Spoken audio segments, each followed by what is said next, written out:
మనుషులు దరిద్రాన్ని సిగ్గుపడే విషయంగా భావిస్తారు.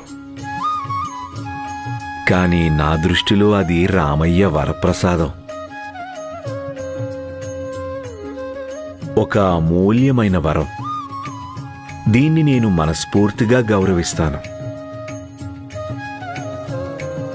అది నన్ను నేలతో పెనవేసుకుంది, జనులతో కలిపేసింది.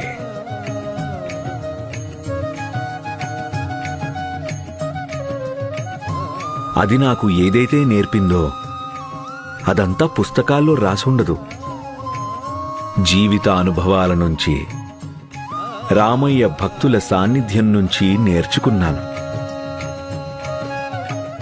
ఈ జ్ఞానమే నన్ను సర్వశక్తిశాలైన ఆ పరమేశ్వరుడికి, ఆ పరమాత్ముడికి మరింత సమీపానికి తీసుకెళ్ళింది.